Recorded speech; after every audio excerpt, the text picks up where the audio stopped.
Hey everyone, this is Smart Mark Sterling Esquire, the most famous professional wrestling lawyer, and I'm here to tell everyone to check out the Hot Tag Hooligans Wrestling Podcast Show with Ehren and Tom. And if you don't subscribe on YouTube, I'll be seeking legal action on their behalf. Thank you. Lord help me, I just need some motivation. And I got tired of all these rumors and they hate. I feel my best when I'm worry-free. Mama, don't you worry, ain't nobody hurting me. Yeah, Lord help me, I just need some motivation. Welcome everybody to the Hot Tag Hooligans Wrestling Podcast Show. I'm Ehren. Joining me tonight, as always, is Tom. And tonight we're just going to do a blind tag version where we just kind of talk about things that are going on in the world of pro wrestling. Tom, how's it going tonight? Doing great. Did you finish watching NXT from last night? I did watch NXT from last night. I always record it because sometimes I'm getting home right around the time frame that it's already started.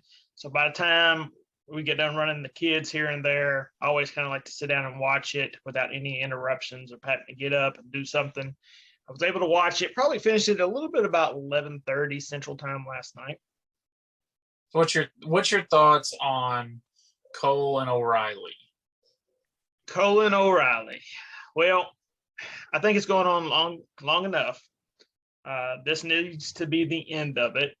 Don't get me wrong, the matches have been fine, but I could have swore that the last few times that they wrestled, it was supposed to be like the last time until it is the last time again. I really feel like O'Reilly's going to go over this time. Definitely because of the contract situation with Adam Cole, whether he's signed or not signed. But the only reason to keep this feud going even more is for Cole to finally get his victory. Kyle O'Reilly to finally get his victory. Because if Adam Cole beats him again, then what's the point of it? Right. Yeah, I'm with you on that 100%. And I really feel like there's a lot with O'Reilly that they can tap into that they're not utilizing. But I also find it hard for them to do that if Cole is there. So my hopes, and we know what the rumors are about what's going on with NXT and what it's maybe potentially going to be later. But all that aside, I feel like Adam Cole needs to go somewhere else for a while, whether that's SmackDown or Raw or AEW or MLW, wherever he wants to go, he's going to be successful and he's going to do great things. But I really feel like Kyle O'Reilly needs to separate himself from Adam Cole. And I think he can be a major player as a singles competitor. But I really feel like he's in Adam Cole's shadow. It's kind of hard because I really think Kyle O'Reilly's lost a lot of steam. About 6 months ago, I thought the time was really right for them to pull the trigger when he was feuding with Finn a little bit. And I think he's lost a lot of momentum here. I'm hoping to see him pick that back up with a win against Adam Cole. But then what do you do with him? Does he challenge the winner of Samoa Joe versus Karrion Kross? There's a storyline built in, I guess, where he could go Roderick Strong. But that's still going back to the Undisputed Era feuds. Who would be there for Kyle O'Reilly next if it's not the NXT Championship? Yeah, I feel like if he beats Adam Cole, baby, he needs to be getting a title shot. But I think there's so much up in the air when it comes to NXT right now. I don't know that they have 100% sure direction on what they're doing. So it'll be interesting to see how it plays out for sure. NXT is just really hard overall. And especially, this past week, they released 13 more superstars. Some of them were on television, some of them weren't. Someone like a Bronson Reed was kind of a major player for them. But the thing that I'm finding difficult right now, as far as their overall booking, is I'm somebody who kind of always tries to think a move ahead. I felt like they really rushed the Karrion Kross Samoa Joe. I would have had Jeff Hardy versus Karrion Kross at TakeOver, especially since Jeff got the victory on Cross early on and then kind of built that way and then had Joe kind of get involved, and then it kind of evolved to Joe versus Cross a couple more months from now. Yeah, it almost, to me, it's a little confusing as to why Cross is even on Raw. Like, he's in a feud with Joe, yet he's also feuding with Hardy on a completely different show. And I know there are some people that watch Raw that don't watch NXT, and vice versa, but there's a whole lot of us out there that watch both of them, and we're sitting there wondering, what's the whole point of any of this? I think it's counterproductive in a way. Why doesn't Joe? I don't know. It's kind of a mess, and I think part of that is Joe got let go, and then they brought him back for NXT. But if they're going to do all this, I almost feel like it needs to be a story where Joe comes to Raw as well. But then that muddies the water even more, and I don't know. I just feel like it's a mess. Are you saying like Joe comes to Raw and kind of messes with Cross, and maybe he would have cost him the match? Right. But that muddies the water a little bit too. And then ultimately, if they're going to do that, it's going to end up being a triple threat match, which that's one that I wouldn't necessarily hate as much as I would a lot of triple threat matches. But a one-on-one match, I think, is definitely where the money's at. So I don't know. I just think it's a little messy. Yeah, I will say that NXT TakeOver looks to be a fantastic card. When you have Joe and Cross, I expect that to be very hard hitting, and I won't be surprised if that's Cross's best match to date. You got Raquel Gonzalez versus Dakota Kai. I think those two ladies are going to put on a great show. I would not be surprised to see Dakota Kai win the belt, because I could see them wanting to move Raquel straight up, pretty fast track her a little bit. You get Adam Cole versus Kyle O'Reilly, 2 out of 3 falls. So you're assuming that's possibly going 3 falls. And then you have Walter versus Dragunov, which is going to be hard-hitting, fantastic, as it is. I mean, what a card NXT is. Well, that's the thing. It has always delivered when it comes to the wrestling. And for the most part, the storylines have been good throughout. But I think here lately, they've been very, very messy. I keep saying that, but I really feel like there's so much going on. I think it's hard for them to book it the way they would if they knew what the future holds. But since things are going on, I think they're kind of struggling with that a little bit. But absolutely, the card is great. And, anytime you get to see Walter, for me, is fantastic. And that match is probably going to be the one I'm looking forward to the most.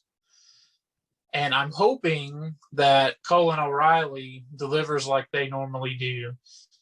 With there being the potential of 3 falls, that's kind of interesting to me.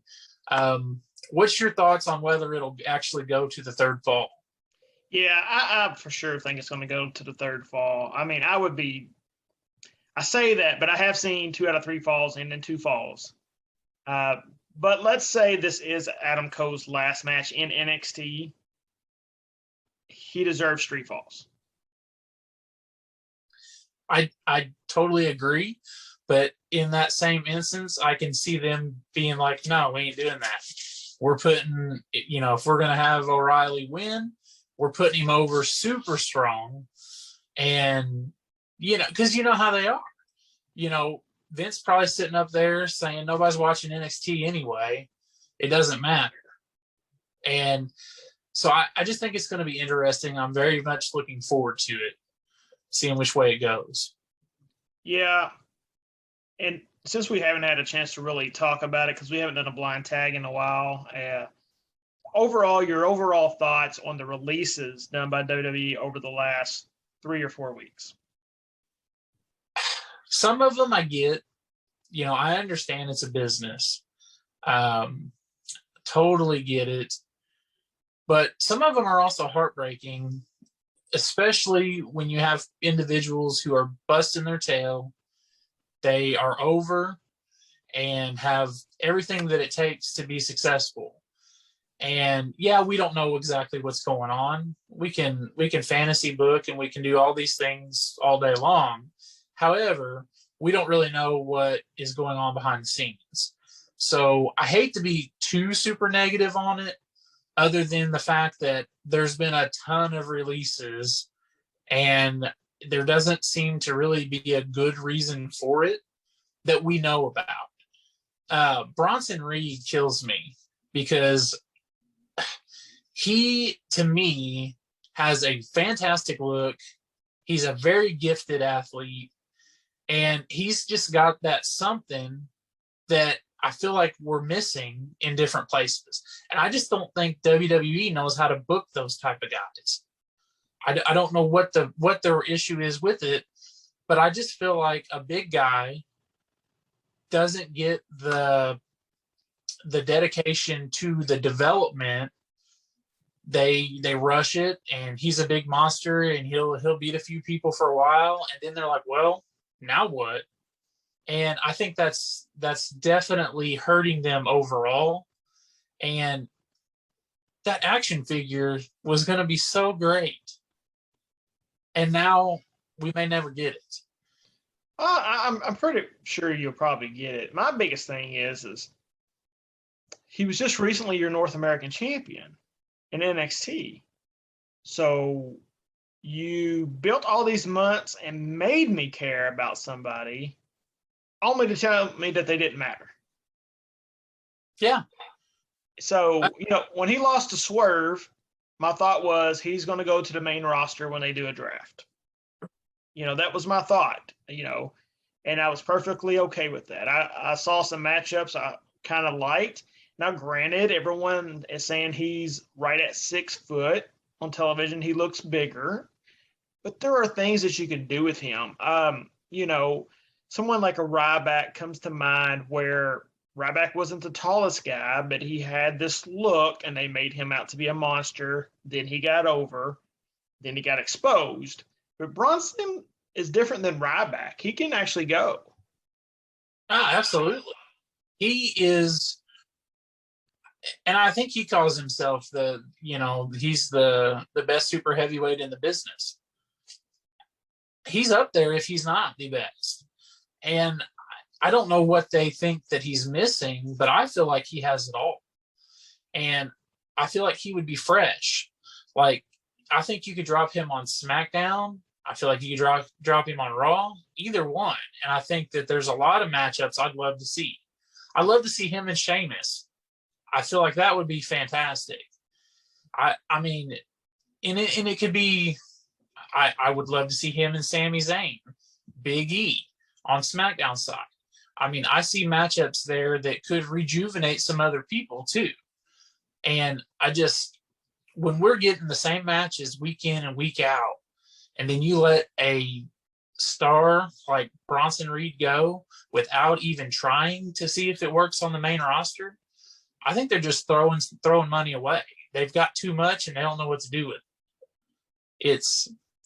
It's crazy. And then the whole Wyatt thing, that's on another level, which, I keep hearing more and more stuff come out about it, but I'm not going to sit here and act like I know what's going on, but he was the Universal Champion last year.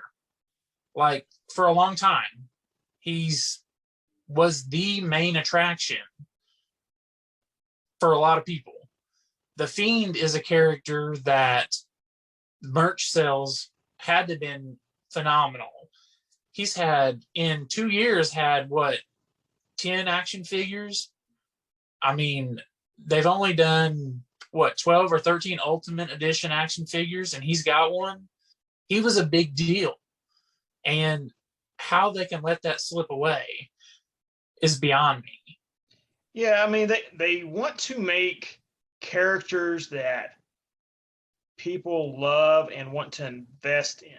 But at the same time, when they start getting super over, more so than the people that are the chosen ones, it's back to the drawing board. Like, when he lost to Randy Orton at WrestleMania, the way that he lost this year, I was kind of like, what was that? I didn't understand. And, and like you're talking about, there's all these rumors you hear about, what's going on. But it was just kind of like, really? That was he should have won that match. And, for anybody that's clowning Alexa Bliss, Alexa's done a fantastic job with that. And it's not her fault. And so please get off her case as far as that goes. I mean, she's doing a great job, and her women's character, her character work for the women's division is phenomenal because there's no one else like her. And that was the thing about Bray. No one else was like him. Yeah. It's one of those things where I felt like he was perfect for what WWE wants, because they like those larger than life characters. They like that, it's always, but what is the Fiend, or who is Randy Orton? Who is the Miz? You look at these characters throughout WWE, the ones that are usually successful is someone that you go, well, I know exactly who the Miz is. He's cocky, sometimes ignorant, full of himself. He can get the job done when he needs to, but he's obnoxious, and that's the Miz. Orton, that he's going to turn on you at some point. He is the Viper, and that's what WWE does. So when you have something that's 100% in, like a character like the Fiend, it just writes itself. And if the storytelling is good. So like you said, when that match ended and we were all kind of like, I didn't see it ending that way. That's okay. I like when stuff happens that I don't think is going to happen. But what's the story development afterwards? Can they explain what's going on to where we're still invested? And there's no reason why they couldn't have. They just, for whatever reason, didn't. And I think that's a major problem. But you got a great character. How do you let that go? I can't get over it. How do you let it go? Yeah, and we're just not dogging on WWE. I mean, there's things in AEW I don't like what's going on there, some as well. There's some things in Impact I don't like that's going on as well. And I'm not in those spots because I don't own these companies. I just don't understand how I can sit down with a pen and paper and come up with a fantastic way to get to WrestleMania for about 6 different people, and they can't see it for anything. Yeah. And you always hear the rumors. Well, they're writing for one person. That person may not really be in touch with what a good storytelling for the audience is, and all that kind of stuff. But there is some good storytelling and things out there. And I want to bring this up because I know we don't always see eye to eye on this particular person. Oh no. But I don't know where this is going. Storytelling wise, I feel like Matt Cardona has done a fantastic job selling himself and getting people invested. And I just really think that he knows what he's doing to get people behind what he's doing so that they care about the matches that he's having, even if they're selective and not necessarily on the biggest show out there, but people are talking about it. Okay. So, all right. I understand what you're saying as far as the GCW goes. It definitely was the talk of the town as far as that goes. And I'm not going to try to bash, Matt in any way. He did mention my book on air on his podcast, so I'm not going to try to do that. But when he goes to Impact, he's not being talked about there. So that's the problem I have, is I think he needs to choose an avenue right now. And if he chooses the right one, he will definitely be everywhere. But even in GCW wise, he's been on record saying he's not really wanting to do any more of those death type matches. He's trying to elevate that promotion. And if he's doing that, then he is succeeding at that. But I need Matt Cardona to be the same way when it comes to Impact Wrestling as well. Does that kind of make sense? Yeah, I think it does.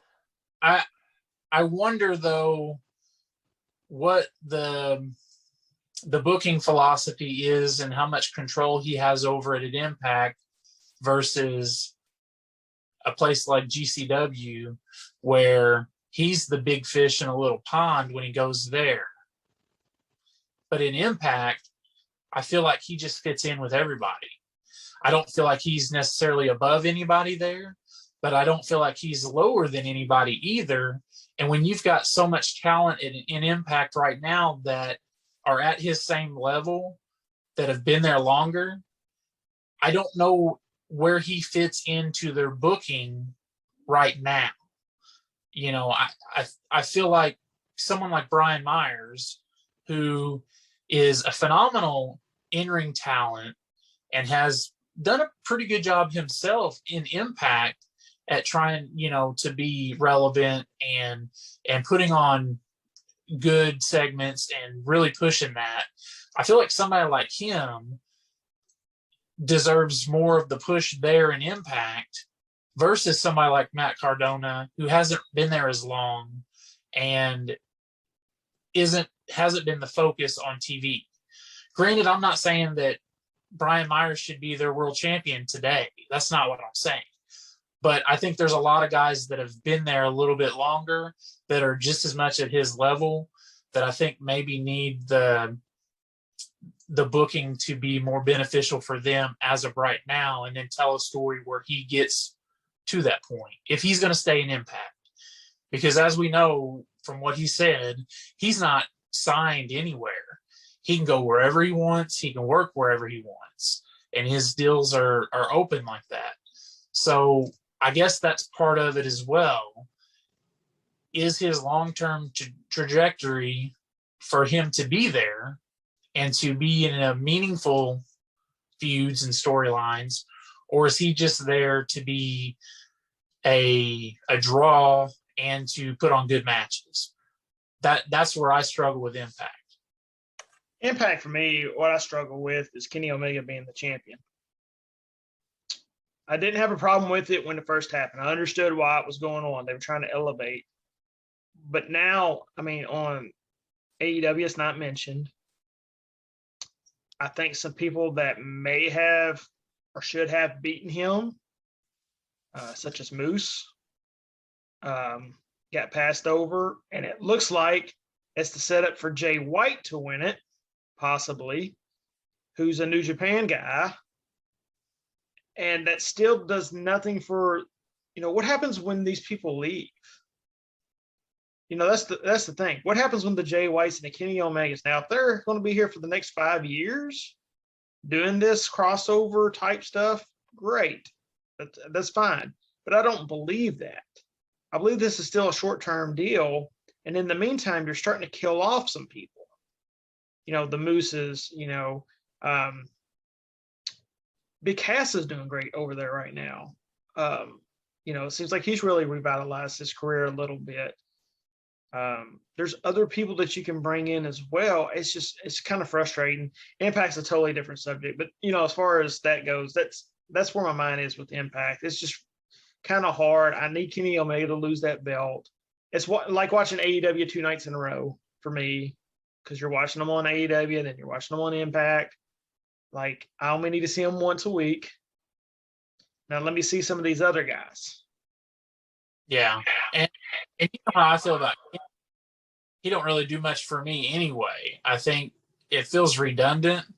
I don't feel like, I don't know what a lot of people see in him as a big star. Is he a phenomenal wrestler? Yes, he is. His character work for me, I'm not into it. And that's fine. I could be a minority there. That's fine. But when you're kind of the center of attention on 2 shows, and I'm right there with you, it makes everyone else feel less important that are Impact guys. Because there's a lot of Impact guys that don't go to AEW. So where does that leave them? And to me, it just means that they're not worth as much. Yeah, why can't the Impact guys go to AEW? If the AEW guys come over to Impact, why can't Josh Alexander show up on AEW and tear somebody up. Yeah. I think it's Impact. I think Impact is at a point where they feel like as long as they're getting a little bit, it's helping them out. But in the long run, I think it's going to end up hurting them.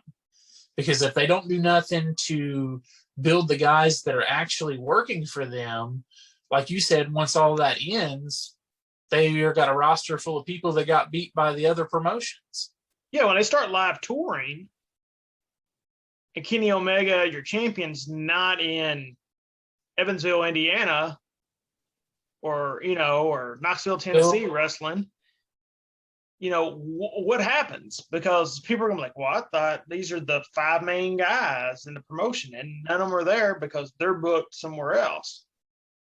So the good thing is you get to see Cardona and Myers. Maybe.